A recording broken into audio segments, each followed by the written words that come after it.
कहानी का नाम वो हवेली का प्यार। चैप्टर 1 पहला मिलन। शिमला की ठंडी वादियों में बर्फ धीरे धीरे गिर रही थी। सर्द हवाएं पहाड़ों की ऊंचाइयों से उतरकर नीचे घाटियों को अपने आगोश में ले रही थीं। उसी शहर में आरव नाम का एक युवक रहता था। आरव एक लेखक था। उसके उपन्यासों में अक्सर रोमांस और रहस्य की झलक मिलती थी, लेकिन उसके दिल में एक खालीपन था। कभी किसी से सच्चा प्यार नहीं मिला था। एक शाम जब आरव अपनी अगली किताब के लिए जगह तलाशने निकला तो उसकी नज़र दूर जंगल के बीचों बीच एक पुरानी हवेली पर पड़ी। हवेली बहुत विशाल थी, पर बेहद सुनसान। उसकी टूटी खिड़कियां और झुके हुए दरवाजे साफ बता रहे थे कि यहां दशकों से कोई नहीं रहा। लेकिन हवेली में कुछ अजीब सी खींच थी। आरव को लगा जैसे हवेली उसे बुला रही हो। अगली सुबह वह अपने कैमरे और नोटबुक के साथ हवेली की ओर निकल पड़ा। हवेली के दरवाजे पर पहुंचते ही उसे अजीब सी ठंडक महसूस हुई। ऐसा लगा जैसे वहां की हवा बाकी जगह से अलग थी।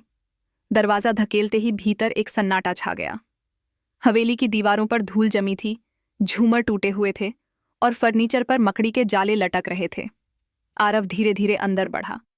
तभी अचानक उसकी नज़र सीढ़ियों पर पड़ी। वहां खड़ी थी एक लड़की सफेद कपड़ों में। उसकी आंखें गहरी और उदास थीं, पर उनमें अजीब सी मोहकता थी। उसके चेहरे पर ऐसी मासूमियत थी कि कोई भी देखता तो नजरें हटा नहीं पाता। आरव चौंक गया। कौन हो तुम? लड़की ने बस हल्की सी मुस्कान दी और कहा, ये हवेली अब भी अपनी कहानियां समेटे हुए है। तुम यहां क्यों आए हो?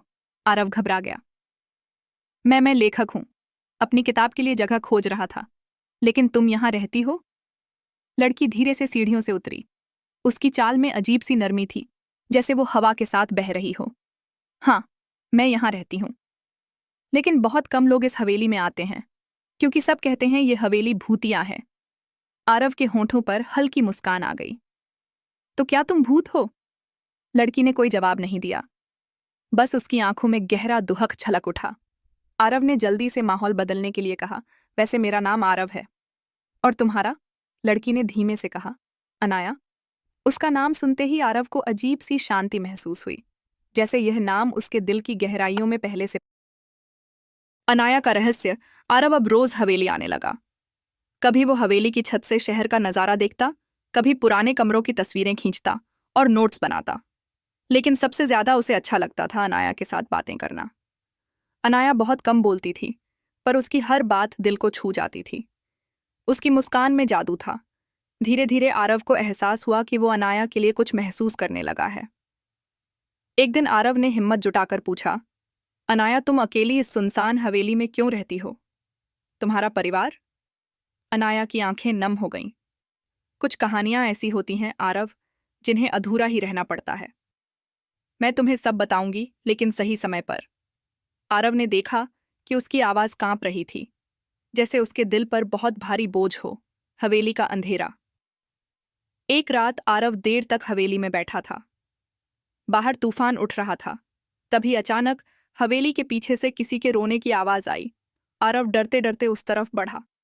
उसने देखा कि पुराने कमरे में दीवार पर खून से लिखा था, वापस लौट जाओ, वरना मौत यहीं मिलेगी। आरव के होश उड़ गए। उसने मुड़कर देखा तो अनाया खड़ी थी।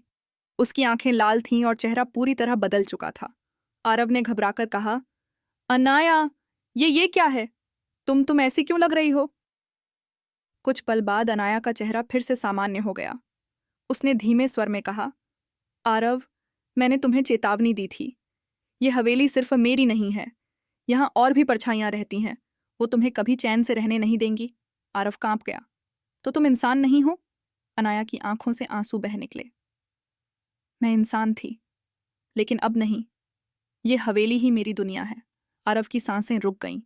उसका दिल तेजी से धड़कने लगा।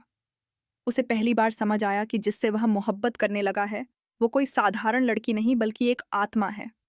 मोहब्बत या खौफ? उस रात आरव घर लौट आया, लेकिन पूरी रात सो नहीं पाया। उसकी आंखों के सामने बार बार अनाया का चेहरा आता रहा। क्या मैं सच में एक आत्मा से प्यार करने लगा हूं? उसने सोचा। उसका दिल कह रहा था हाँ, पर उसका दिमाग डर से भर गया था। सुबह होते ही वह फिर हवेली पहुंचा। अनाया वहां खिड़की के पास बैठी थी। उसने उदास निगाहों से आरव को देखा और कहा, आरव, तुम क्यों लौट आए? मैंने तो कहा था कि यहाँ रहना तुम्हारे लिए खतरनाक है। आरव ने उसकी आंखों में गहराई से देखते हुए कहा, अनाया, खतरा हो या मौत, मैं तुम्हें छोड़कर नहीं जा सकता। अनाया का चेहरा कांप उठा। उसकी आंखों में पहली बार चमक आई। क्या सच में तुम मुझे ऐसे ही स्वीकार करोगे जैसी मैं हूं? आरव ने बिना झिझक कहा, हाँ। उस पल हवेली की दीवारें जैसे हिल उठीं।